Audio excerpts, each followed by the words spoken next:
fi rí pé Sirialo tí wọ́n ń sọ pé wọ́n ń gbé bọ̀ gbogbo àwọn sèyíkì àwọn àfáàyàn gbogbo wọn náà sọpọ̀tẹ̀. bẹ́ẹ̀ni. so kòmínà tó gbé Sirialo yẹn wọlé wọn kọ́kọ́ fẹ́ pa àwọn ọmọ Yorùbá láti lè dẹ́rù bà àwọn tó kù tí Sirialo yẹn bá wọlé kò ní sí nǹkan kan anybody fẹ́ ṣe.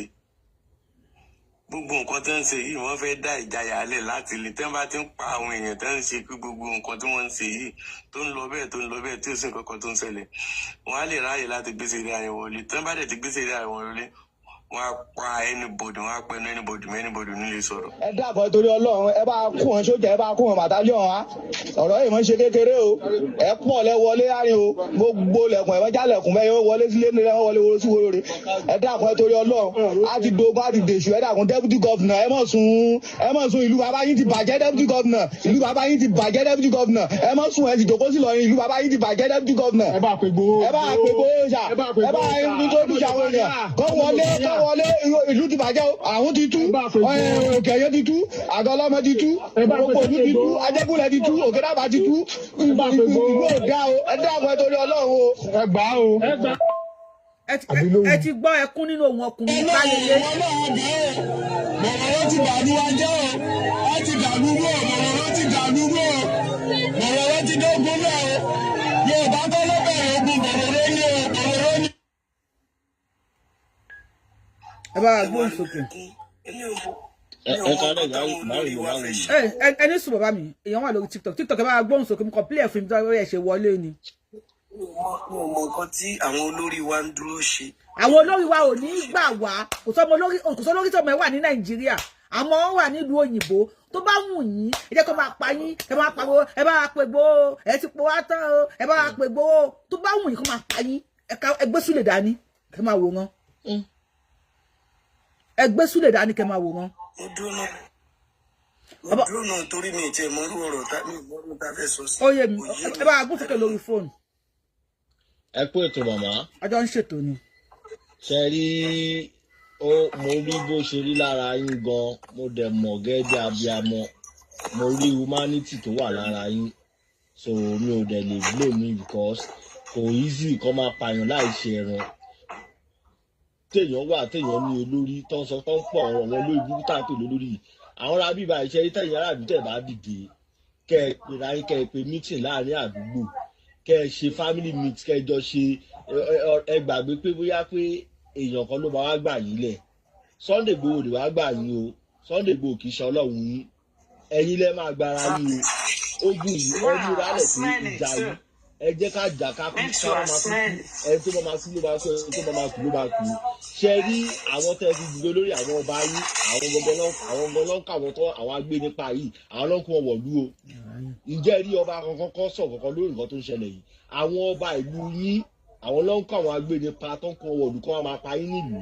tó tẹ́ bá dẹ̀ ti lè dìde torí pé kò sí ẹ̀mí ọlọ́run fẹ̀mí lọ́ba lọ́wọ́ o tẹ́ bá dẹ̀ lè lajú ilẹ̀ tó bá lè máa pa wá tẹ́ ń pa ikú Sunday Igboho ló máa ṣe fún yín ajẹ́pẹ́fẹ́ tọ̀pẹ́ bẹ̀ nìyẹn o because àwọn ọba yín olórí yín àwọn náà ń kó àwọn agbéni káwá sì lù kó àwọn apá yín so kì í ṣe Sunday Igboho ní alágbára yín àwọn olórí yín ni kẹ́ bá fẹ́ yín bá fi Sunday Igboho mọ́ ẹ má pariwo Sunday Igboho mọ́ ẹ má pa àwọn olórí yín àwọn ọba yín tí wọ́n ń kó àwọn agbéni pa tọkàn wọ́n lu wá nílùú kílẹ̀ tó ṣe lórí ilẹ̀ Yorùbá kílẹ̀ tó ṣe láwọn ọba ilẹ̀ Yorùbá kílẹ̀ tó ṣe láwọn gómìnà ilẹ̀ Yorùbá ẹ pariwo Sunday Igboho ṣé Sunday Igboho wà ní ìjọba ni torí nǹkan tó yẹ ká ọmọ Yorùbá oúnjẹ tó yẹ ká gbé ni òun la fi ń wẹ̀ èyí tó yẹ ká fi wẹ̀ là ń gbé ni torí Sunday Igboho kì í ṣe gómìnà wa lẹ̀ Yorùbá Sunday Igboho kì í ṣe president wa lẹ̀ Yorùbá Sunday Igboho kì í ṣe senator wa lẹ̀ Yorùbá kí ló dé tẹ̀ káwọn lórí ilẹ̀ Yorùbá àwọn ọba yìí tó ń kọ́ wọn gbé ni paraka imọ̀lù àbí kì í ṣọba lórí ìlú ni ṣé kò ti yẹ kó ti máa tẹ̀yìn àìlú gan tẹ́ bá fẹ́ ṣe gan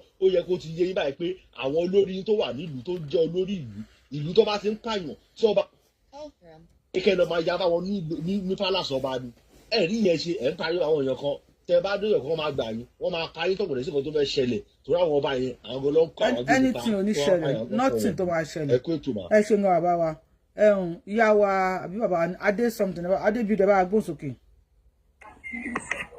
bọ̀rọ̀ ló ti dógún náà ẹ ti pa wá lẹ́yìn ẹ ti pa wá lẹ́yìn.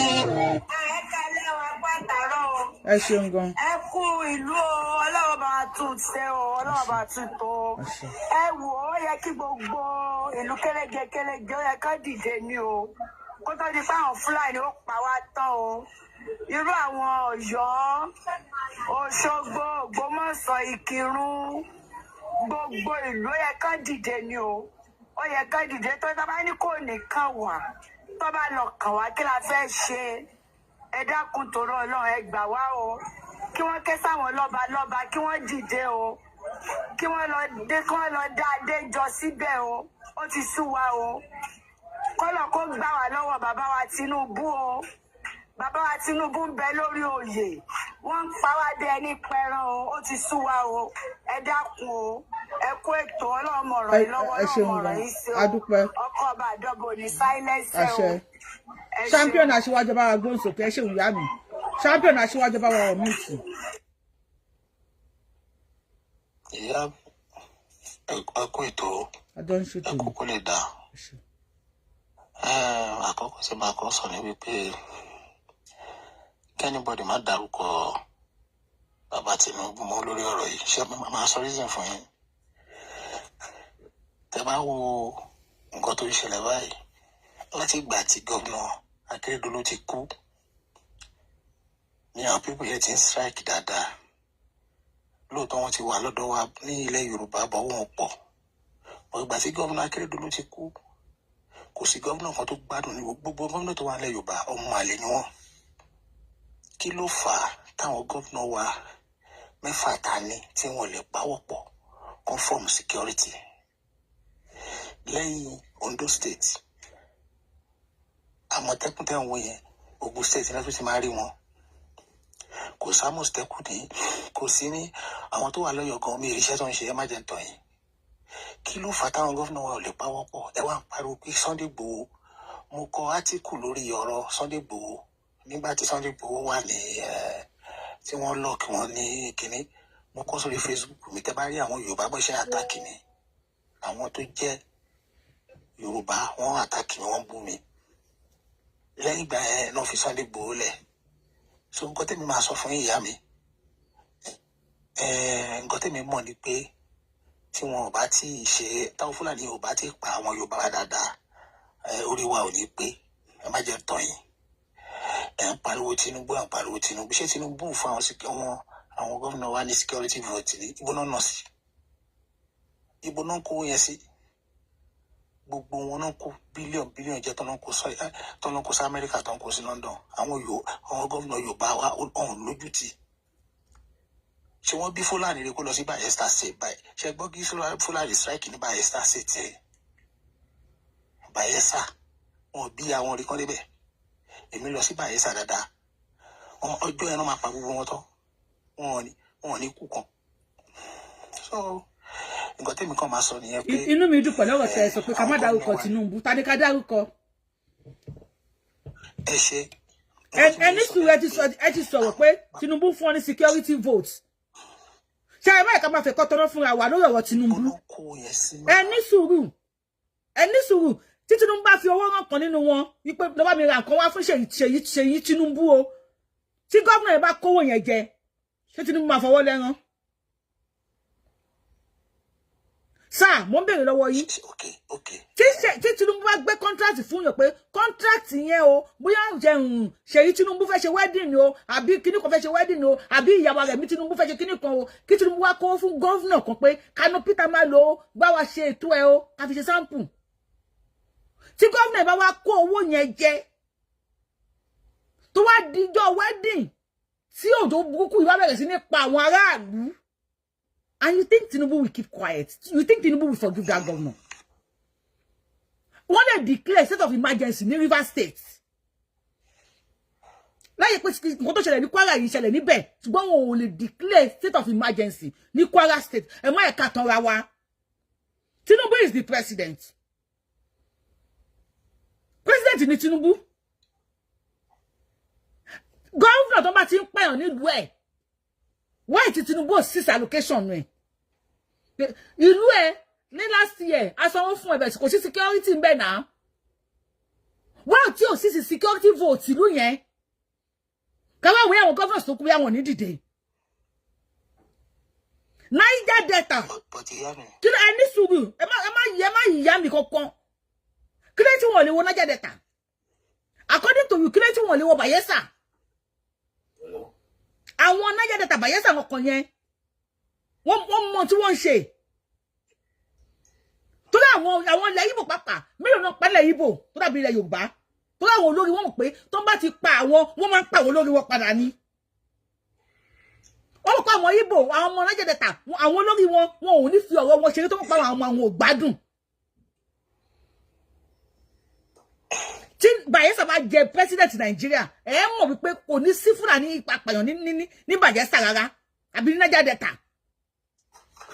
Tinubu ló wà bẹ̀ ọmọ ẹni òṣèlú bẹ̀rẹ̀ káfílẹ̀ kẹsí ọmọ ẹni yóò lè tún fún wa fún 2027 already. Ọmọ wa ni o, ẹ má dárúkọ o, wọ́n ń bàjọ́ bẹ́ẹ̀ jẹ́ ni, kí wọ́n bá kíní kan jẹ́ ni.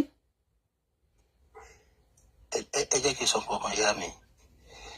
Ṣé mọ̀ pé Tinubu kì í ṣe president ilẹ̀ Yorùbá nìkan, president gbogbo Nàìjíríà ni. Ẹ máa gbọ́. À ń gbọ́ yìí. Ṣé wá rí kò sí ìgbésẹ̀ táwọn gómìnà wa máa gbé tí ìjọba Tinubu máa tako wọn? Nǹkan tèmi ń sọ fún yín. Kò sí ìgbésẹ̀ tí àwọn gómìnà ilẹ̀ Yorùbá máa gbé tí ìjọba Tinubu máa tako wọn. Ẹ̀yin wèrè, ẹ bẹ̀rẹ̀ sí lọ dìbò fún wọn. Ẹ lọkọ ẹni mẹ́ẹ̀dẹ̀ ìyẹ́ tí yín ta pápá yín tán. Tí wọ́n bá gbé ìgbésẹ̀ táwọn gómìnà wa tán náwó wọn bó ṣe kàn náà, tí wọ́n set up security. Okay, wọ́n set up security nìyẹn sà. Kí ni Tinubu tún fún ọ ní owó security allocation mi fún another year fún? Ọmọ tó bá bí tó yẹ pé àpá ni ẹ fún ní owó náà fi ṣe business, ó jẹ business yẹn mu. Why are you giving him another one? Owó tí wọ́n ń gbà nílẹ̀ yìí, táwọn gómìnà wa ń gbà nílẹ̀ Yorùbá náà làwọn tó kù náà ń gbà. Àwọn tí wá ní wọn náwó yẹn dáadáa. A ní ẹni tí ò bá ná dáadáa, gbogbo wa wà ní class, gbogbo wa ní class, à ń ṣe exam. Ẹni tó bá fail máa repeat. Ẹni tó bá ti fail ló máa repeat. Ẹni tí ò náwó yẹn dáadáa, kí lẹ fún lówó mi fún? Kí ló dún Tinubu àti Ọbásanjọ́ pọ̀? Tí Ọbásanjọ́ fi fún Tinubu lówó pàtó wà ní governor. Kí ló dún wọn pọ̀?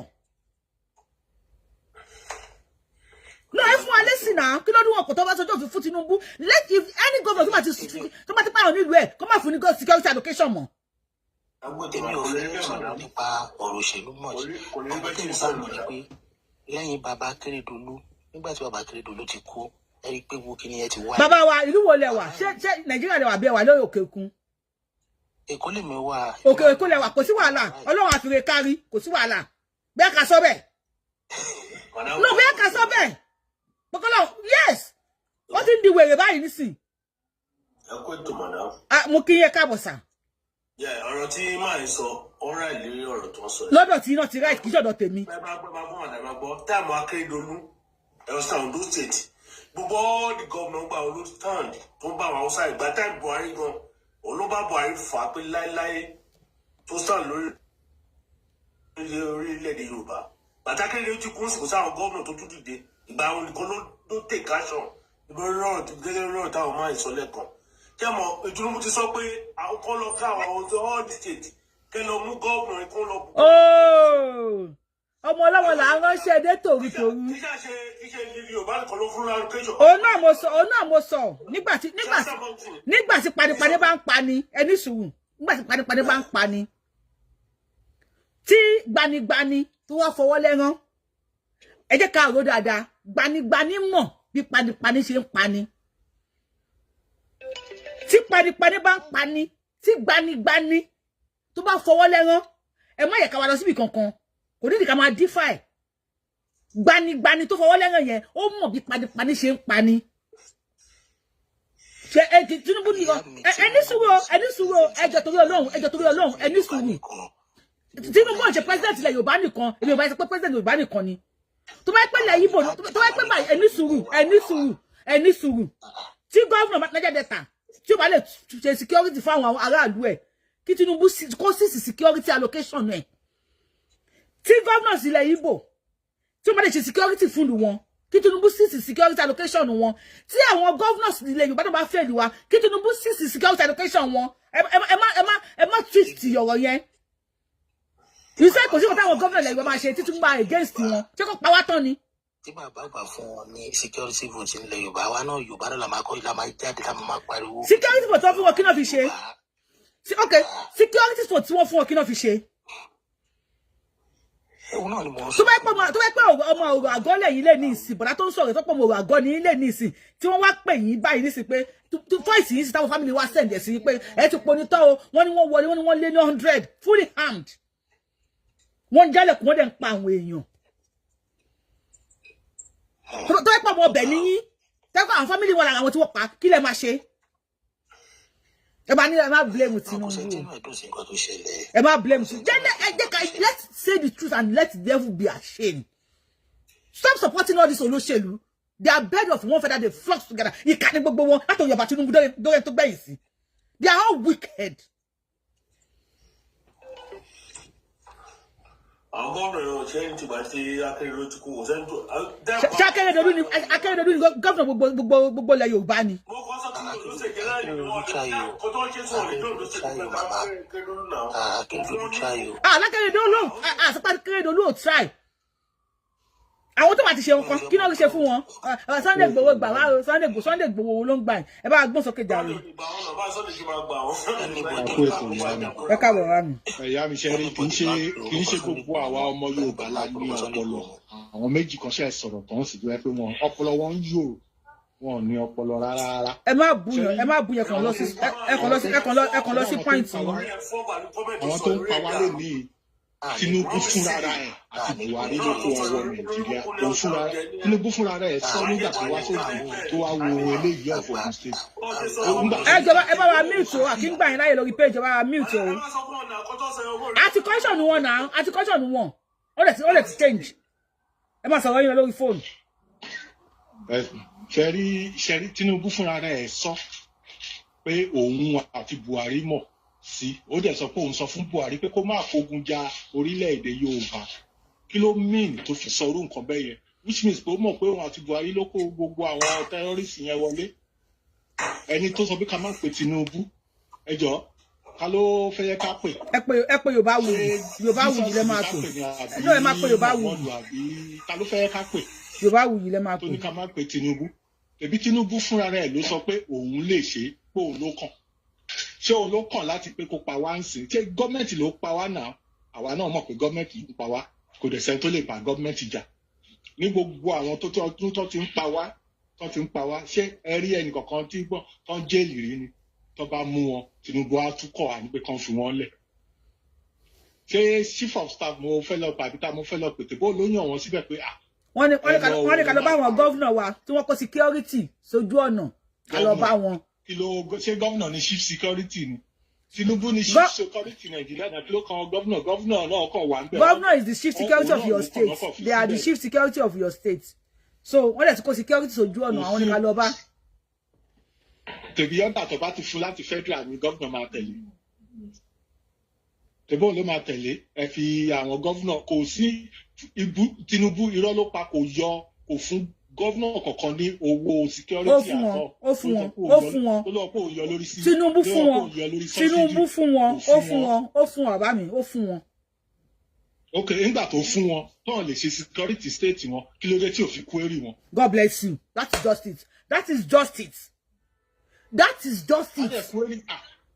Kí ló dé tó fi ń pa èèyàn tó mú fún yín lówó security tẹ bọ́nà pẹ́ lè ṣe security. Ó wá ní ká lọ bá wọn gọ́vnọ̀ tó kó DSS sójú ọ̀nà. Ìkà. Kò sí nǹkan tá a fẹ́ lọ bá wọn fún ṣẹ̀rí wọ́n ṣẹ̀ṣẹ̀ máa mọ ọmọ rírì ṣe olóyè Ìgbòho sí i wọ́n náà ní a fi years lẹ́kí àmọ́ yìí pé kí everybody lọ dira lẹ̀ pé kí everybody lọ múra lẹ̀ but wọ́n lè dira lẹ̀ kọ̀tàn lè sanwó skul ọmọ. Govnor kan ní Nàìjíríà wọ́n sanwó skul àwọn yunifásitì àwọn ẹ̀yìn dollars up front to ma fi graduate. Millions of dollars. Bẹ́ẹ̀ ni wọ́n pa àwọn ọmọ tán fi owó skul tó yẹ kó fi dira fún àwọn ọmọ tán fi ránṣẹ́ àwọn Fúlàní wọn pa wọ́n sì wọ́n wá pariwo Ìgbòho. Ó dà bàbá wa ẹ ṣe kan ká tún gbé kọlù ẹlòmí thank you ẹ bá mi kí màdàmú o. For you to know I know you. Wọ́n gba owó lọ́tún lọ́sì wọ́n tẹ̀yẹ̀ wá ta èèyàn máa ń tọ̀ tí yóò bá tó wà padà bẹ́ẹ̀ nídìí Tinubu dákẹ́ ẹ lọ bá àwọn governor yín I have paid them go and meet them ká lọ bá àwọn tí àwọn tẹ́kùtà tá a bá lọ bá wọn máa crush wa ni wáyé tó ń wò sí allocation wọn kán wá pariwo sápé Tinubu fáwọn ní security vote ẹ bá gbóhùn sókè. Hello à ń dá yín lóhùn sá Alaska àbí kí ló kọ ẹ gbóhùn sókè à ń dá yín lóhùn ẹ káàbọ̀ sá. Ọlọ́run ní jẹ́ kó bàjẹ́ o. Àṣẹ charges. Níbi tó dé yìí kò yẹ kẹ́ni ẹ̀ tó dá wọn lóhùn kí ló dé tí wọ́n ń pariwo Sunday Igboho wọn ò lẹ́tọ̀ọ́ àti pariwo Sunday Igboho ṣé òní yóò wájà fún wọn ni ó ti là wọn lójú ó ti là wọn lọ́yẹ̀ òdèjẹ́ àmì ìdẹ́jà káwọn náà bọ́ síta kí wọ́n gbára wọn allocation tí wọ́n ń fún àwọn gómìnà ńkọ́ níbo ni wọ́n ń kó sí ẹ kàn ń bá àwọn tí wọ́n sọ̀rọ̀ ṣáájú yẹn ẹ kàn bá wọn wí ni Tinubu ò lè jà fún wọn. Bàbá wa ẹ mọ̀ pé wà tẹ́lẹ̀ pé ẹni sùn ẹni sọ pé Tinubu ò fún wọn allocation mú ní Tinubu fún wọn Yorùbá sọ pé tàbá ń ta máa ń tọ̀ ní tàbá tó máa dẹ̀rùn ọ̀dẹ́ nígbà tí Ṣèyí Mákindé tí wọ́n ní wọ́n fún ní kinní kan 30 billion ìkànnà if you are supporting Tinubu ìkàlẹ̀ ń ṣe wọ́n ní fún Ṣèyí Mákindé ní 30 billion ṣe mọ̀ pé àti Ṣèyí Mákindé ò tí against Tinubu ṣe mọ̀ pé àgbọ̀ pé ó fún Ṣèyí Mákindé ní 50 billion nípa tó ṣẹlẹ̀ ní Ìbàdàn wọ́n wà tí Ṣèyí Tinubu against Tinubu tí Ṣèyí Mákindé against Tinubu Fáyọ̀ṣe jáde tó máa pọ̀ mọ́ gọ́fúnà kan nísìn ó takò àwọn gbọ́ pé àwọn fún ní 30 billion nígbà yẹn o tálẹ̀ ń tàn àtẹ̀yà àti Tinubu tálẹ̀ ń tàn. bọ̀ ọ̀pọ̀lọpọ̀ àwọn èèyàn wa wọn ò fẹ́ òótọ́ ọ̀rọ̀. tálẹ̀ ń tàn. nítorí wọ́n ta ọjọ́ iwájú ara wọn ní 5,000 naira 10,000 naira tí wọ́n lọ fi dìbò fún ẹ tí ò yẹ kí wọ́n dìbò fún. ẹ rí òun ni gbogbo ẹ̀ ló ń fà gbogbo ẹ̀ ló wà wájú wọn nísìnyí tó bá jẹ́ pé wọ́n dìbò fún ẹ tí ó yẹ láti wà níbẹ̀ tí ó jẹ́ aláàánú mẹ̀kúnnù gbogbo nǹkan tó ṣẹlẹ̀ yìí kò ní ṣẹlẹ̀. bàbá wa ó lè ṣe rí kò sáláàánú mẹ̀kúnnù kankan náà àwọn olóṣèlú Nàìjíríà kò sí ṣé òbílẹ̀ fẹ́ ní kọ́ dìbò fún Àbátíkù èwo ló gbádùn nínú wọn ṣèwé aláàánú mẹ̀kúnnù ni wọn ọtí tí Nàìjíríà bá dìde wọn ti wù stand up. ṣe mọ̀ pé Nàìjíríà ti gba independence láti bí over 60 years. Tinubu tó wá débẹ̀ láàrin ọdún mẹ́ta lónìí ṣé òun ni wọ́n fẹ́ kó ṣe lẹ́ẹ̀kan náà ó ń gbìyànjú ní ìṣiṣẹ́ mọ̀ pé ó fẹ́ dá federal capital padà sí. bàbá rúmọ̀ la agbọ́ ní rúmọ̀ ní Tinubu ó sì declare officially rúmọ̀ nìyẹn rúmọ̀ la gbọ́ náà. káwọn náà kí wọ́n pèrè àwọn ọjọ́ kí wọ́n bẹ̀rẹ̀ sí kí wọ́n mọ ṣàìsùn láàrin ara wọn mẹ́rin tí wọ́n bá fi àdá lásán gba ìbọn kan ó di méjì yóò di mẹ́ta. God bless you until we wake up. wọ́n ti ní kí wọ́n dira pé sóò ní kì í ṣàná lè mọ wọra àwọn àmì ìmíràn ọgbọ́n la fẹ́ dá. èmi ò mọ ẹ ṣe Mr. Olasco bá wa mi tẹ bá wa gbóhùn sókè ẹ ṣe ń gbọ́ bá wa God bless you sir Mr. Olasco bá wa gbóhùn sókè Olasco ṣe wà ń bẹ̀ tẹ́ bá sí ń bẹ̀ ìyàwó abúkì àbí bàbá wa àbí báńkì ẹ bá gbóhùn sókè. ọlọ́wọ́n jẹ́ kó dákun ní bàjẹ́ o. àṣẹ. so ẹ̀dẹ̀kọ́ akitiyan ó lè dáná ní gbogbo nǹkan ìṣe yìí. so tèmi kan fẹ́ sọ fẹ́ rí gbogbo ọ̀rọ̀ security Nàìjíríà yìí tí má ti gbọ́n gbà mí omijé máa ń gbọ̀n mí pé ọjọ́ wo ni country wa ló fẹ́ dà. because tábà ní parọ́ fúnra wa ó ti dé level kan tó jẹ́ pé ó ti lágbára ń sìn kò sí bẹ́ẹ̀ ti fẹ́ jí láàárọ̀ báyìí sí tẹ́lẹ̀ gbọ́ pọ́n pààyàn sídà Kwara state ní Ondo state ní kìnìkan state ní so eléyìí ti kú lọ́rọ̀ pé àwa Yorùbá nìkan gan ó ti di fún kálé so kọ́lọ́run kàn ṣàánú wa ni kọ́lọ́run bá kó sínú àwọn ìjọba wa ètí sáré ọba Tinubu kò sí bá fẹ́ sọ́tà ní dárúkọ wọn àwọn ní number 1 Nàìjíríà tó máa fẹ́ kíkí ní ìsọ́ọ̀fù lẹ́nìí á sọ́ọ̀fù gbogbo àwọn tó ń sọ pé state kọ̀ọ̀kan náà lè ṣe tiwọn lóòótọ́ bọ̀ ó níwọ̀n bá tí state lè ṣe so kí Ọlọ́run ṣàánú fún wa ni káwọn kí gbogbo tá a bá lè ṣe ní vicinity tiwa kí a ṣe bóyá nípa yíyan náà dẹ yíyan àwọn fìgìláńtì so ká má sùn lẹ́ẹ̀ ká má pa gbogbo wa tán So ntẹ́mi rò pa tó lè ṣe níṣẹ́ níyẹn for now. Ọ̀dà ẹ ṣe ń lọ bàbá wa. Ládùúgbò tiẹ̀. Alaska bá gbóhùn sókè abẹ́ṣe busy. Ẹ ṣe ń lọ bàbá God bless you sir. Ẹ ṣe gọmọdà ẹgbẹ́ àwọn ọmọ oníjáde ta yẹn ìbọn tó kó dání kì í ṣe kábìlà ló kó dání. Àwọn ìbọn tó correct. If you have not followed General Asabuja, not Asabi Tokunbo, if you have not followed General Asabuja in Niger State, please go and follow him. Jonathan ló wà ńbẹ̀ táwọn ti gé ní iṣẹ́ burúkú dání. Niger Delta wọ́n pa àwọn Fulani 16 níjọ́ wo. Gumi gan wọn bí Gumi rẹ̀ kó sọ̀rọ̀. Tó pẹ́lẹ̀ Yorùbá ni àwọn àgbàgbà wa ti máa bọ́ta ẹ̀yin ọmọ yìí ẹ fẹ́ wọ́n wá bẹ̀rẹ̀ grammar òyìnbó àgbákò wọ́n bẹ̀rẹ̀ sí ní sọ òyìnbó ọtí tí Yorùbá bá dìde ńlẹ̀ ọtí tí a bá wake up. Ẹ̀ka ọ̀rọ̀ lọ́wọ́ ìbọn tó dáa tó lè face àwọn people without that ìjàkadì ò lè face wọn kò sí àwọn méjàlẹ̀tà wọn dúró tán láyé ara wọn ni ìbọn tó kó dáa lójú tó kó dáa ó burú gan-an. Ṣé kọ́lọ́gbà lọ́wọ́ wọn ṣe ọ́sítàn bọ́ ìmọ̀dá ọlọ́run àrùn bu wa lọ́wọ́. Àṣẹ. Nǹkan táwọn oníjàdẹ ta géènì lára Jonathan ṣáwọ̀ ọmọ Yorùbá ṣáà géènì lára Tinubu wọ́n dárúkọ Tinubu. Wọ́n ní ìbọn tó dáa. Ẹ ṣe gan madam. Ẹ ṣe oníkàlùkù máa ń roko sílé ní ṣé Tinubu roko sílé fún wa ní bá gbóhùn sókè jàre. Ẹ ló bá yẹ kálẹ́ mà. Ẹ tó jẹ kúnkún ẹ bá wa mute ẹjọ́ mi fẹ́ wàhálà o. À ń gbọ́ yín. Okay ma. Ẹ sọ̀rọ̀ sí ní lórí ọ̀rọ̀ security sáré drop onítàn. Ìka ní Tinubu ìka náà ni gbogbo àwọn state governor wa pátá. Ìgbà tí Tinubu ti kówó security fún wọn ohun tó kówó security fún wọn tí ò rí iṣẹ́ wọn tí ò rí improvement ara àtọ̀ ó yẹ kó stop ẹ̀ ni. God bless you. Kò yẹ kó fún ọ ní owó security yẹn mọ́. Even that as for me tó bá yẹ pé mi ni mo wà ní position Tinubu ni owó security yẹn máa rádàyà mo kiri hard ẹ̀ mo wá àwọn sójà. Bẹ́ẹ̀ ni tí bá hard ẹ̀ mọ́ wọn àwọn pípù yẹn wọ́n rẹ́dí láti tẹ̀mí wọn sílẹ̀. One nìyẹn second kẹ̀dẹ̀rẹ̀ ní sí tí tó wà àwọn àmì bá tún high lọ sókè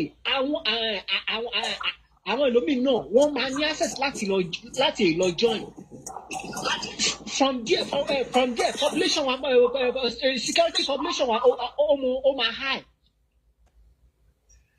lórí pé Tinubu kówó fún wọn wọ́n mú ẹ̀bẹ́zù owó kò lè challenge wọn àjọmọ̀ wọn ni.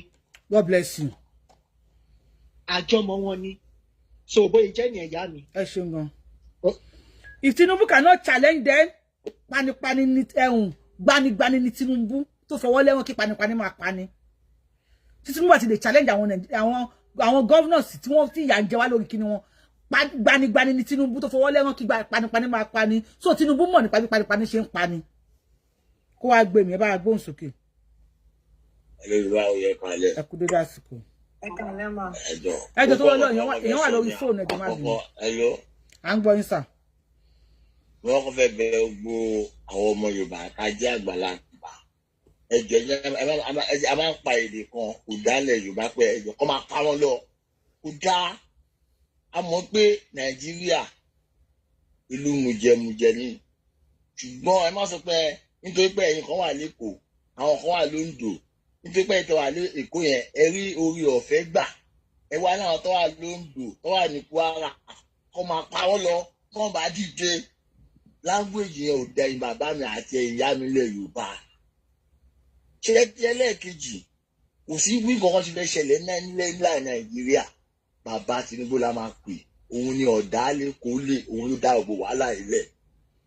Ṣé tí wọ́n máa ń pa nǹkan wọ́n máa ń sọ nǹkan nílẹ̀ Yorùbá pé tí ò bá kájú nǹkan má tẹ̀rí sí i. Ṣé tí bàbá dì lọ́wọ́ gbogbo àwọn gọ́fúnà ilẹ̀ Nàìjíríà àti ilẹ̀ Yorùbá náà àwọn náà wá dì sẹ́sẹ̀ nítorí pé gbogbo wọn lọ́wọ́ yìí ṣe ìjọba oníkálukú kò sí ìjọba òótọ́ ilẹ̀ Nàìjíríà nílẹ̀ Yorùbá ìjọba pé ẹ lọ débẹ̀ ẹ lọ kó ti yín ni ọ̀wọ́ tẹ̀yìn ọ̀wọ́ tí àwa mẹ̀kúnnù pé bóyá ń pa ọ̀tá mẹ̀kúnnù bóyá kankan ṣe ẹ̀yin mẹ̀kúnnù ọ̀wọ́ tiẹ̀ tẹ bá tún wo ibi tí ìjọba Nàìjíríà dé tẹ́yìn kan bá tún wá dìde ìgbẹ́ ẹ fẹ́ dìfẹ́ǹsì àdúgbò yín ẹ fẹ́ jà fún àdúgbò yín ẹ fẹ́ fèsì àwọn ará bíbá yìí àwọn tó jẹ́ olóṣèlú yìí lọ́wọ́ tó máa takò yín lọ́wọ́ tó máa fẹ́ kó máa kó yín lé ẹ̀yin yan ní ṣẹ́tìlú Nàìjíríà ó gba ọgbọ́n nítorí gbogbo àwọn olóṣèlú tó wà bẹ́ẹ̀ lọ́wọ́lọ́wọ́ báyìí eré 2027 ọ̀fẹ́ wọn ní bọ́ọ̀dì nítorí náà ṣẹ́tìlú ẹni tó kàn ló mọ̀ o dáadáa lọ́nà kan wá Nàìjíríà ìdákejì oníkan wa o gbogbo wa ṣẹ́tìlú tí ọwọ́ Nàìjíríà dé báyìí ìlú tí a bá ti ń jí láàárọ̀ tó ti ń ta ẹ̀jẹ̀ sílẹ̀ lójoojúmọ́ tí ò sí oore tí ò sí níwùsì dùnú kí ni solution ìyá yìí bàbá mi àtẹ̀yìn ìyá mi ẹ jẹ́ ká kún fàdúrà ká dìde kí oníkálukú lọ lọ́tọ̀ọ̀tọ̀ ni kí bàbá Tinubu kó lu ọdún 8 nílẹ̀ Nàìjíríà kò sí solution kankan nítorí náà ẹ̀yin ẹ̀gbọ́n mi bàbá mi ẹni tó bá mọlé onífá tó mọlé pásítọ̀ tó mọ fẹ́ǹsì kìjà àti panadol jẹ́. yẹ kíni à mute yẹn hàn mute ẹ wá ń dùn kíní gbàgbàgbàgbà máa drop yín o. nítorí náà mo bẹ̀ yín ni ẹ̀jọ́ tó lọ lọ solution tí Nàìjíríà wà nìyẹn o Yorùbá wuyì ẹ ṣe púpọ̀ àmọ́ lórí o. ẹ ṣeun sir. Mr. Yekini ẹ mute o Mr. Yekini ẹ tí wọ́n yín sí wa ni ẹ mute náà. Ìyá tó fẹ́ sọ̀rọ̀ lẹ́ẹ̀kan yẹn dànù. Ẹ kálẹ́ mà. Ẹ bá a sọ̀rọ̀ sókè bá a gbóhùn síbi. Sọ́dọ̀ yín ni Yekini yẹn ti ń wá. Rárá o. Ẹ máa sọ̀rọ̀ yín ẹ máa sọ̀rọ̀ yín lọ mò ń bọ̀ ẹ máa sọ̀rọ̀ yín ẹ káàbọ̀. Mo ti gbọ́ gbogbo nǹkan tí àwọn èèyàn sọ. Èyí tó ká mi lára jù ń bẹ̀ ó ní èyí tó sọ pé kán máa lọ pa àwọn èèyàn. Èmi tí mo bá yín sọ̀rọ̀ Ìlọrin lèmi ń gbé. Bí mo dẹ̀ ṣe ń gbé Ìlọrin yẹn mo ń ṣe business l'Abuja. Mo dẹ̀ mọ̀ at least mo máa ń lọ sí Abuja once in 2 months. Bí mo ṣe ń bá yín sọ̀rọ̀ ń sọ almost 1 year. Èkó ni mo máa ń gbà lọ Abuja. Mi ò tẹ́rù tó ń gba ọ̀nà láti ọ̀nà gómìnà wa lọ sókè mọ́ because owó mọ́tò 30,000 ni owó ransom 100 million ni a sì fi owó ransom pamọ́ síbi kankan. Bí mo ṣe ń bá yín sọ̀rọ̀ wọ́n ní ẹnì kan ló mọ̀ àwa tá a wà níbí la mọ̀ pé ẹnì kan ló mọ̀. Bí mo ṣe ń bá yín sọ̀rọ̀ yìí mo ní ọ̀nkù méjì tó jẹ́ ọba ẹ̀gbọ́n mi gangan tún jọba. Bí mo ṣe ń bá yín sọ̀rọ̀ kò sí kankan tó wà ní village wọn mọ́ torí gómìnà lèmi. Àwọn bá ti sákò lórí àpèrè. Kò sí kankan tó lè gbélé mọ́. Ó parí. Wọ́n máa ń fi wọ́n máa ń pelé ni ṣé dáadáa lẹ wà o bó o ní ẹ má lọ sóko ilé wọn ìgboro náà ti ń pelé nsìn ilé ti dàwòrò up till yesterday àwọn èèyàn sì tún gbé bọ́ọ̀sì wọ wọ́n tún sá lọ tọmọtọmọ kúrò nílùú torí níjẹta àwọn bandits tún wọ ìlú kan ní gómìnà lọ́dọ̀ wa. So it's not a funny matter kò funny àtọ́ God bless you sister mi. Àwa tá a súnmọ́ bẹ́ẹ̀ àwa mọ̀ business tí mo ń ṣe l'Abuja owó flight tí mo ń wọ̀ at least mo máa ń mú 300,000 láti fly tẹ́lẹ̀tẹ́lẹ̀ mi ò nídìí ju 70,000 lọ láti d'Abuja àti bọ̀. Báwo ni ọjà táyìn wá ń tà yẹn báwo ni ò ṣe ní wọ́n. Báwo ni ò ṣe ní wọ́n thank you ma báwo ni ò ṣe ní wọ́n but owó ransom 100 million ni kò ṣeé kà. Wọ́n á tún náà yàn tó ayélujára bàjẹ́. Now bí mo ṣe ń bá yín sọ̀rọ̀ nsìn gbogbo àwọn bí mo ṣe ń bá yín. Mo lè continue. Okay. Gbogbo àwọn villages yẹn wọ́n sì ń pè wá gbogbo wa tá a wà ní lẹ́sìn gbogbo wa la ní àlejò ńlé. Ṣé ń gbọ́ mi mà? À ń gbọ́ yín. Gbogbo wa la lálejò ńlé láti village tí wọ́n ti pa business ẹni kàn ló mọ̀ mọ́ sọ fún yín sẹ́ wọ́n ti pa business tì wọ́n ò rí school lọ àwọn ọmọ ò rí school lọ àwa tá a wà ní ìgboro la gbà wọ́n sílé because they are our family àwa là ń bọ́ wọn. Imagine the responsibility on your head. Ẹ ń bọ̀ ya, ẹ ń bọ̀ bàbá. Ẹ wá bẹ̀ lọ́wọ́ àtàwọn nílùú òyìnbó. So it's not a funny thing. Ẹni kan ló mọ̀. So we keep saying that kán mọ pa wọ́n lọ. Àwọn wo ni kán mọ pa lọ? Ṣé èèyàn kan ni wọ́n ni? Èèyàn ni wọ́n. My apology. Èmi náà sọ bẹ́ẹ̀. My apology to all the Yoruba people. ẹ̀yin ya ẹ̀yin bàbá gbogbo Yorùbá pátápátá my apology to you guys wọ́n nípa ilẹ̀ Yorùbá run ṣùgbọ́n if we don't stand up kò sí tó lè ṣẹlẹ̀. Wọ́n ní pé if insecurity lasts more than 24 hours, the government knows about it. The government is involved. So this is something that has been made public. It is an information that has been made public. So there's something that we don't know.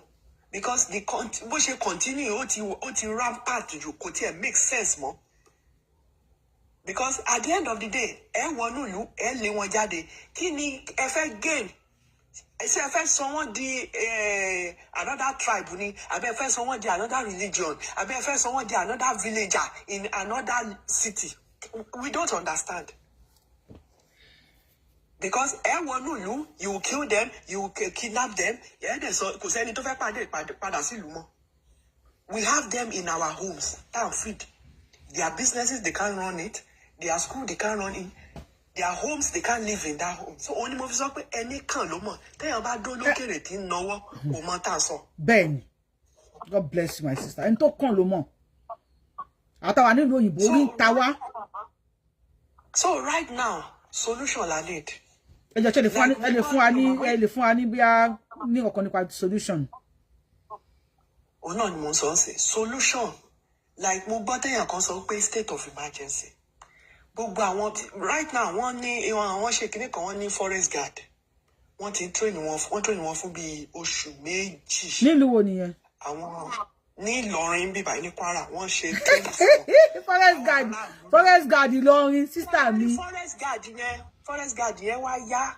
Forest guard tí ò ní bọn ṣe bọ̀ pé. Àwọn bòròró ni Ramoni Kóyèké lé lọ́wọ́.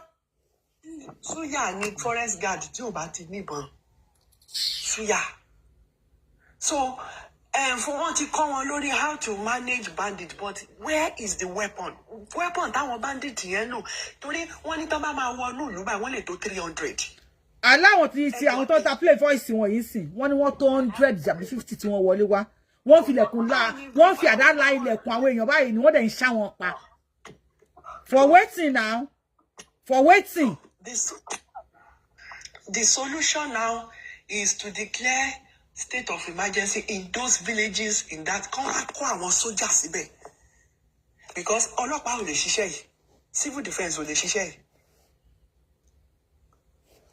Because àwọn bandit yẹn inú igbó ló máa ń gbé inú igbó. Àwọn wo ló lè wọ inú igbó? Tabade àlè ní pé kí foreigner àwọn tó wà nílùú òyìnbó kó wá máa ṣọ́ because they will not come because of one state. They will only come because of a nation. And the nation is not ready to invite them. They are not ready to welcome them. Only if the nation allows them. Not they say, okay, they are going into the states. But tell about you allow in Qatar ni na la lo. Kini Qatar ni so far pé àlè so mọ́ àwọn ìjọba lọ́rùn. Let them provide. Ẹ̀yin tó wà lórí TikTok, èmi kọ́ ni mo ń drop yín o, tó pé power tap làwọn èèyàn ṣe ń drop o. So àwọn tó wà lórí kinní náà kò sọ pé wọ́n ní drop. Kí coffee ó dẹ̀ wà. Pé okay o, between this so time and so time, let them move. After this so time, ó di war. Anybody tó bá rí after 6 p.m. kó gbàgbé. So Ẹ̀ka gbogbo ọmọ Nàìjíríà. Ẹ jọ̀ọ́ tí àwọn táwọn láti Kwara State ní ọ̀nà. Ẹ ṣeun sister wa, God bless you. Now, let me play you this. Okay, ma. Ẹ̀yin èèyàn wa, this is the lady.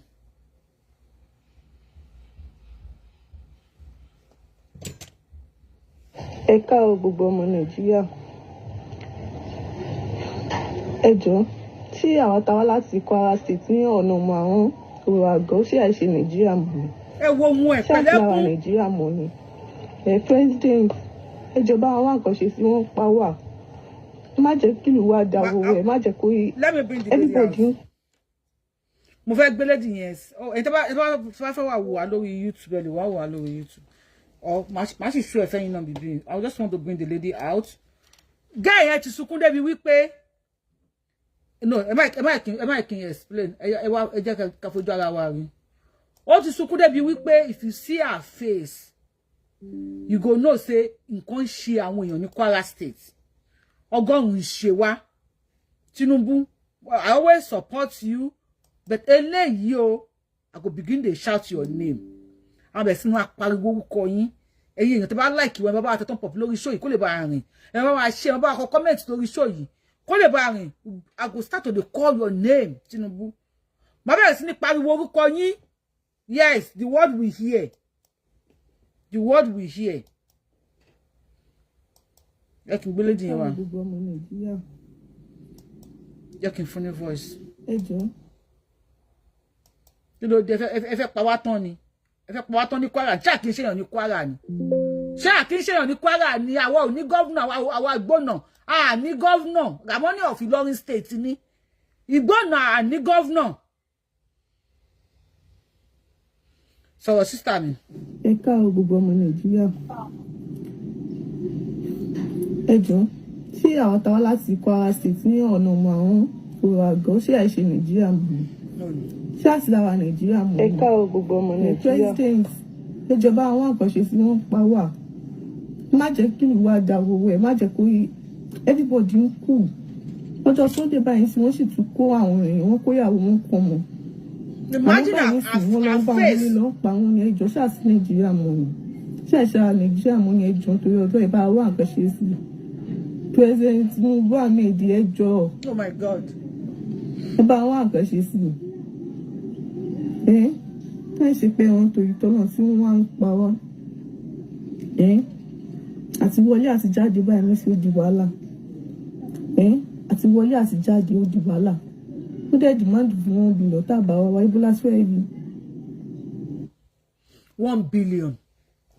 They demanded for $1 billion. What kó wọn lọ? Wọ́n demand for $1 billion. Àwọn tó máa wá $1 billion tó bẹ̀ sí wá wọlé wá pa wọ́n. Ṣé àkíṣe Nàìjíríà ní Kwara State ni? Àbí ṣé àkíṣe èèyàn ní Kwara State ni? She's talking with pain. Ẹ wo ojú ẹ̀ bó ṣe wú.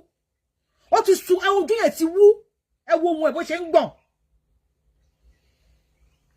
Bá wọn ìkẹyìn wèrè kẹ́ tún gbá kẹ́ lọ dìbò fún wọn ẹ̀yẹ mẹ́ẹ̀ẹ́dẹ́ ogún wo máa wọ̀n yín lé pé ní kílẹ̀ ní ọkọ̀ aṣọ pé nǹkan kọ́ campaign òde. Ẹjọ́ ní sùúrù sàbẹ̀ agbósókè lórí fóònù ẹ̀kọ́ lórí fóònù. Ìyọ̀kọ́ lórí fóònù. Yes sir. Ìyá mi ò ní ṣìṣe. Àṣẹ. Ọmọ ẹkún gbà mí o. Ohun tí a sọ rèé o. Ẹ wojú bó ṣe wú.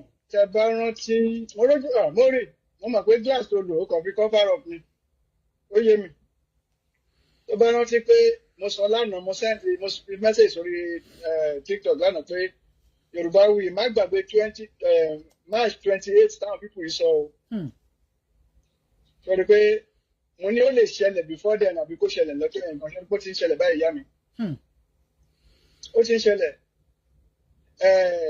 orin Àyìnlá ọmọ ìyá wọn kọ́ máa pè kí ni Tinubu máa ṣe ìgbàjú wo ló fẹ́ gbà kíníkíní Àyìnlá ọmọ wúrà ní wọn ò tó bàbá ọmọ ṣe ò wọ́n ń pa làkàrà ó já sí wọn lójú ó ti yá wọ́n ti ń ríran wò báyìí sìn wọ́n ti ń ríran wò èmi ló kàn ṣó ti kàn báyìí sìn ó kàn àánú àwa Yorùbá ló kàn ṣe mí àánú Yorùbá ló ṣe mí nítorí pé ibi tó dé yìí gbogbo kò lè kán òun o àfi tó ń bá wọ Àbújá lọ tó ń bá wọ Aṣọ Rock lọ tó lọ gbébọn sí lórí bóyá ṣùgbọ́n wọ́n tó ṣe yẹn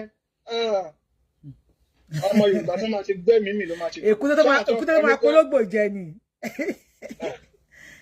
ṣé àwọn tó ń pa ní Kwara nísìnyí ṣáwọn náà fẹ́ wá dìbò àwọn olórí burúkú àwọn lọ pínlẹ̀ àwọn wèrè tó ń gbàlẹ̀ sí gan lọ́wọ́ wọn kọ́ agbẹ́kọ̀ lọ́jà ní kankan lòdì tó gbà á lẹ̀ gan olè lòun náà àwọn pípọ̀ wọn ronú àwọn èèyàn wọn ronú ìrẹsì ọ̀pá àǹkàrà 5 ó ti já sí wọn lójú báyìí sìn ó ti já sí wọn lójú. Ẹ ṣe nu àbá mi. wọ́n jókòó síbẹ̀ wọ́n wá ń pariwo Sunday gbò ṣé Sunday ẹjọ́ fi ẹni ẹlẹ́ni lọ́rùn lẹ̀. ẹgbẹ́ fún aníṣẹ́jú kan lórí fóònù. wọ́n fẹ́ ẹni ẹlẹ́ni lọ́rùn lẹ̀ olójú ṣáyé àwọn ọmọ ẹ̀ ó tètè kó kángálẹ̀ tó máa padà lọ sí Germany o. ṣe bàbá mi God bless you. Ẹ tó wọlé sórí TikTok ẹ bá wa meet sórí ọ̀nà tó bá ti kàn yín máa pè yín ẹ bá wa meet sa tó bá kàn yín máa pè yín sa òyìn wà lórí fóònù àtàárọ̀ ẹ má bínú bá wa meet sa ẹ bá wa power tap lórí show ìlú ẹ̀ka yín máa drop I don't know bàbá wa 218 àti pè yín o fóònù yín òun ìgbà yẹn fẹ́ pè lómi àwọn èèyàn pọ̀ nínú ẹ̀gùn tó fẹ́ pè so bá ti pè yín tán a tún wá sórí TikTok à ń ṣe ni.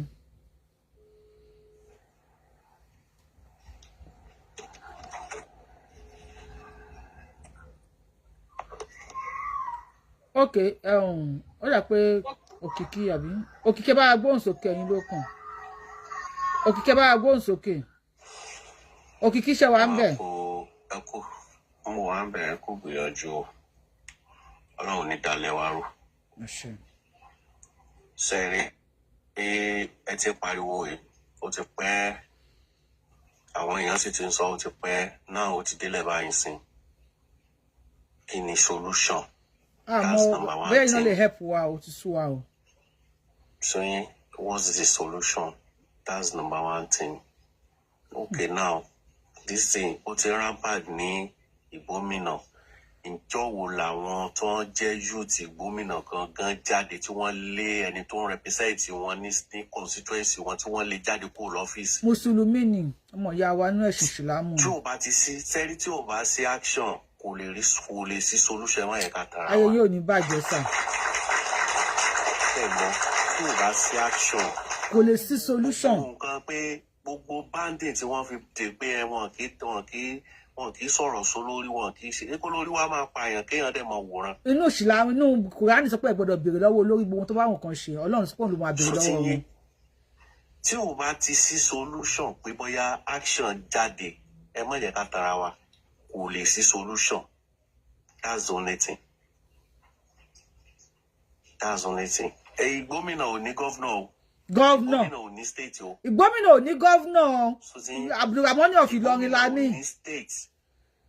Tí Ìgbómìnà dá wà ní wọn ló lórí kódà wọn lọ́ba. So ti torí tí ọba bá ní ọba tó bá wà nínú ìlú tí ò lè defend àwọn aráàlú ìlú ẹ̀ ìyẹn òun sọba. So ìjọ wo làwọn èèyàn jáde tí wọ́n lé ọba tó jẹ́ tán lé ọba tó ń so lórí lé wọn lórí tán lé wọn jáde.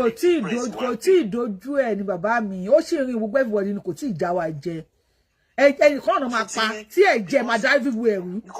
Because wọ́n pa àwọn èèyàn lénìí wọ́n pa àwọn èèyàn lọ́la ọ̀túnla náà àtúnpọ̀ mi ọba tún ti lọ́mẹ́rin àtúnpọ̀ mi wọ́n béèrè 1 billion láìsí Amẹ́ríkà 1 billion. níbo náà ti fẹ́ rí níbo náà ti fẹ́ rí. So àwọn yẹn ń sìn wọ́n bá máa bọ̀ wọ́n bá máa padà ọwọ́ Ọlọ́run ní gbogbo ẹ̀ wà. Tí ò bá sí action ẹ má yẹ ká tara wa. Tí ó bá sí action kò lè sí solution that is just it. Tí ó bá sí action kò lè sí solution. Kò lè sí solution there is no action there is no solution in Nigeria.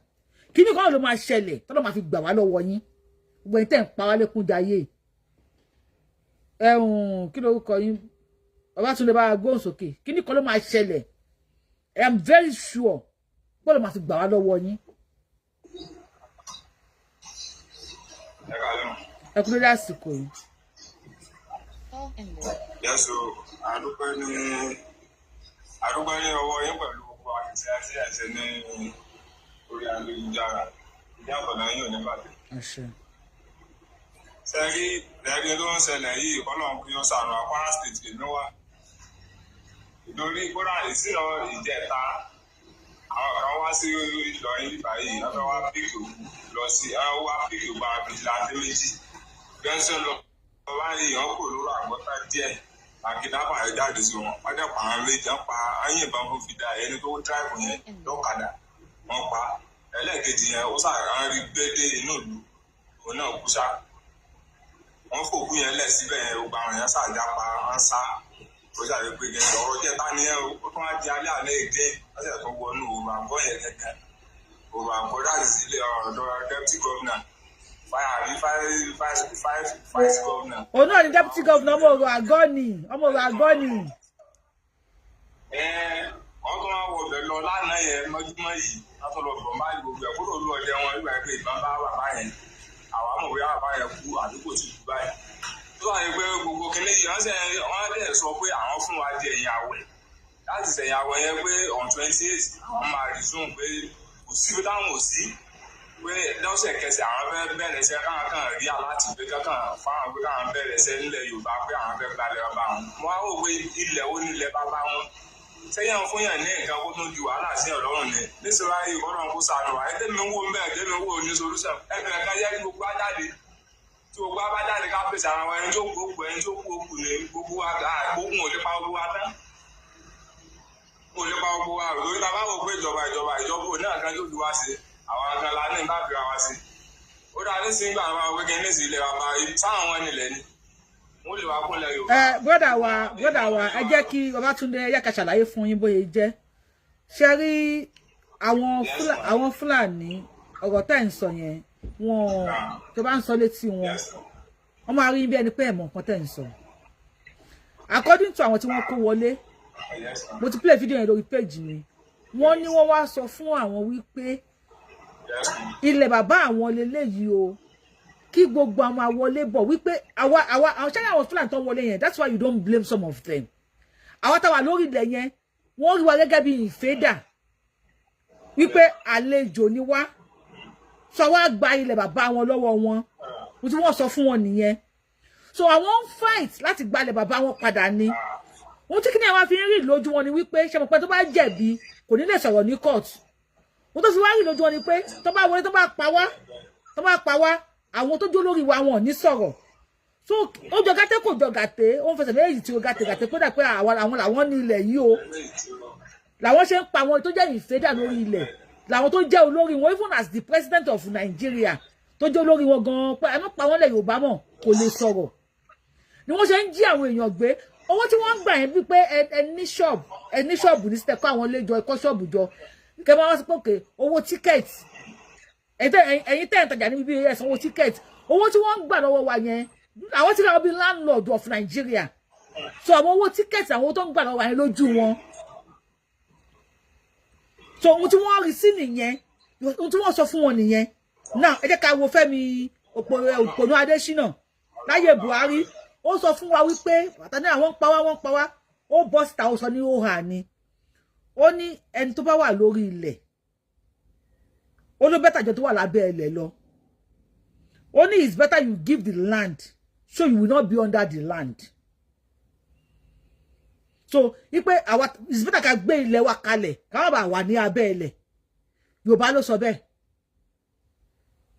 now pípa yìí ń continue àwọn olórí ilẹ̀ Yorùbá wọn ò rí ìkọ̀kan ṣe sí àwa Yorùbá káwọ́dú wọn ò lè pé ẹ máa gbọ́ Yorùbá Fúlàní ẹ lè gbọ́ Fúlàní Niger Delta ẹ lè gbọ́ àbẹ ti gbọ́ Fúlàní Niger Delta rí ẹ ti gbọ́ Fúlàní Bayelsa rí ẹ lè gbọ́ ẹ ti gbọ́ Fúlàní Benin rí ẹ lè gbọ́ because wọ́n bá àtọ́pọ̀ àyè Benin God bless that ọba ìjọ wo sì sọ̀rọ̀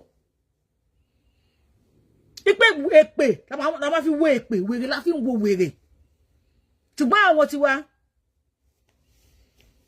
wọ́n ṣe ń fẹ́ ìyàwó wọn lọ́ ń fẹ́ ọmọ wọn lọ́jọ́ ń ṣe papọ̀ lọ́jọ́ ń lára wọn lẹ́nu ní ilẹ̀ Yorùbá Fúlàní ló ṣe easy fún wọn pé ilẹ̀ táwọn wà yìí o Yorùbá Fúlàní àwọn nílẹ̀ lójú tí wọ́n nísìn àwa la wà lórí ilẹ̀ wọn so a gbọ́dọ̀ máa sanwó ilẹ̀ owó tó ń gbà lọ́wọ́ àyè owó ọmọ nílẹ̀ náà pẹ̀lú làwọn rí lójú ara wọn tó wá rí bẹ́ẹ̀ àbí kò rí bẹ́ẹ̀ so rí bẹ́ẹ̀ àbí ò rí bẹ́ẹ̀ àwọn rí pé àwọn gbà wọn lálejò ni àwọn làwọn pé àwọn la gbà wọn lálejò lẹ́tà àwọn ọba wa kán wá proof ẹ̀ fún wa wípé lóòótọ́ àwọn la gbà Fúlàní lálejò kí pé Fúlàní ló gbà wá lálejò ẹ káwọn olórí wa wá proof ẹ̀ náà wọn lè pọ́n bí wọn dá kán sọ̀rọ̀ tó má sọ̀rọ̀ tí wọ́n bá wọn ẹ bá gbóhùn sókè sà. ẹ kú ètò ṣe rí èmi kàn ọ̀rọ̀ mi kò jọ bí ìbéèrè kò jọ kan ni torí tí èèyàn bá ń fúnyàn ní owó tó dẹ̀ jẹ́ pé owó téèyàn ń fúnyàn yẹn èèyàn ò rí nǹkan tẹ́ni yẹn ń fi owó yẹn ṣe mo lérò pé ó yẹ kéèyàn má fún ẹni yẹn lówó yẹn mọ́. God bless you. àfi tó bá jẹ́ pé owó tó ń gbà tó jẹ́ security vote yẹn ó tún ní percentage tó ń dá padà as bí return torí bí mo ṣe rí nìyẹn. ó lè jẹ́ bẹ́ẹ̀ o.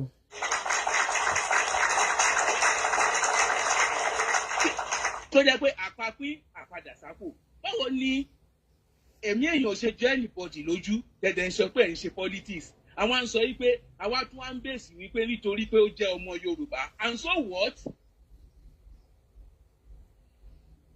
ó ti jẹ́ kò tí nǹkan kan tó ń pe failure ni he has failed and àwọn tó ń sọ pé kó ṣàjọ̀dọ̀ ó fail kò fail pé òun náà ṣàṣọpọ́ọ̀tì fún kó tún lọ again opinion tiwọn nìyẹn fún irú èmi tẹ́lí president bá fẹ́ bẹ́ẹ̀ ó yẹ kó resign kò lè ṣe nǹkan kan so kẹ́nìbọ̀dì máa expect yìí pé kìíní báwo ni àwọn èèyàn ṣe máa kú bẹ́ẹ̀ yẹn dé tó bá ẹ̀kọ́ gbọ́ ní ìsìngbà mi ẹni àwọn akọ̀gbọ́ pé wọ́n náà ya wọ̀bì kan náà wọ́n dẹ̀ lọ finish gbogbo wọn bẹ̀ tí kò bá ní ìdí gbogbo ó dẹ̀ pé ó yá nǹkan tó wà ní gbogbo kìíní àárí ẹ máa bẹ́ tó bọ̀ láti tó máa ràn mí lọ́wọ́. ẹ ṣe gan bàbá wa olúwa bí ẹ máa rẹ́dì kalẹ̀ a máa pè é wọlé sí àwọn wèrè leaders God bless you.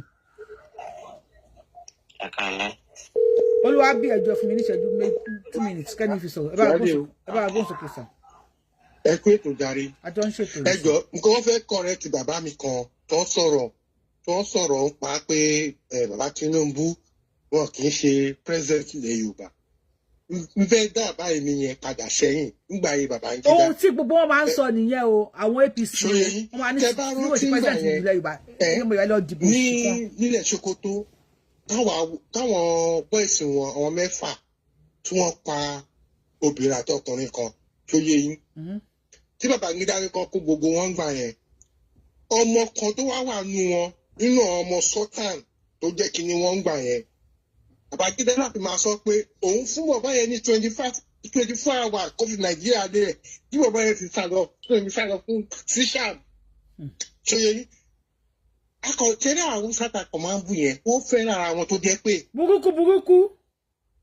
ṣẹ́rí bàbá mi tó ń sọ̀rọ̀ yẹn ni mò ń bá wí o ṣẹ́rí téèyàn bá wà tó bá nífẹ̀ẹ́ ẹ̀ràn ẹ̀ tẹ́fọ́n bá gbàdé báyìí gbà lọ́wọ́ kan ṣé ẹni tá a pèlè lórí tó sọ pé ànáwó social media rẹ̀ jọ mo ti máa rí lórí program tẹ máa sọ̀rọ̀ yẹn kì í ṣe ní kí n ṣe kejì tí ẹni mo sọ Haúsá wọn nífẹ̀ẹ́ ara wọn tó jẹ́ pé tí báyẹn bá wà láàrin bàbá Tinubu kò ní jẹ́ kéèrà kankan rí ọmọ Yorùbá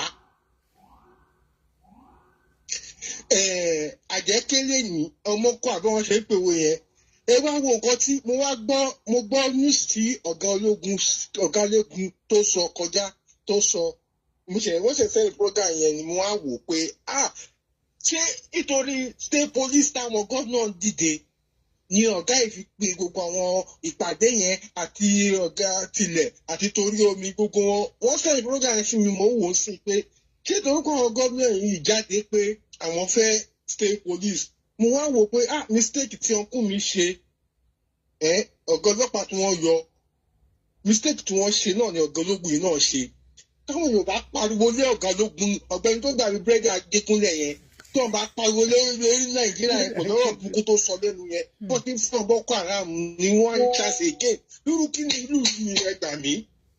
wọ́n ní kó máa fún wọn ní second chance.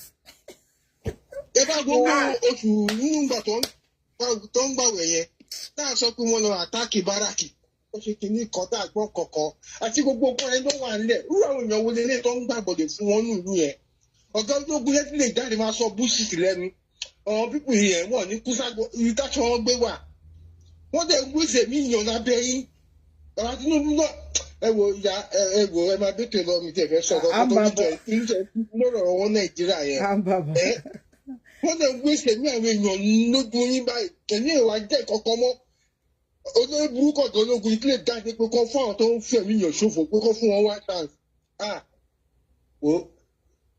inú aṣọ yẹn náà ni wọ́n ti máa bẹ́rì ọ̀gá ológun yẹn lágbọ́rọ̀ Ọlọ́run. ó ti dé pé ó dà ẹ ṣe gan thank you so much ẹ ṣe bàbá wa olúwa bí ẹ bá wa gbóhùn sókè.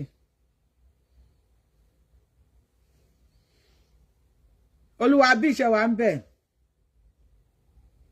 èrò pọ̀ lórí fóònù tẹ́bà bí ẹ kú dédé àsìkò yìí o ẹ kú dédé àsìkò yìí sà. ẹ dákun mo fẹ́ kọ́kọ́ bẹ̀rẹ̀ nǹkan lérí bẹ̀rẹ̀ kan mà. Go ahead, sir. Ẹ jẹ́ sọ́mọ ọmọ Ìlọrin nẹ́ẹ̀nẹ́. Èmi ò sọmọ Ìlọrin, ọmọ Kwara State ni mí. Ọmọ Kwara State ẹ jọ wà papọ̀ náà. Àjọ wà papọ̀. Gbóná lèmi. Mi ò ṣe Fulani. Okay. Ṣé rí inú mi dùn pẹ̀lú bẹ́ẹ̀ ṣe wé bíkíní yìí bó ṣe ká yẹn lára bẹ́ẹ̀ ṣe ń tà fún ọ̀rọ̀ àwọn èèyàn. Ṣé rí one nígbà tí Ọbásanjọ́ ní kan lọ dèkìtì kó tí wọ́n sẹ́ndì àwọn sójà lọ́dún náà lọ wọ́n ní kan lọ lẹ́vù ìlú yẹn ṣé ẹ rántí. Ìlú wo?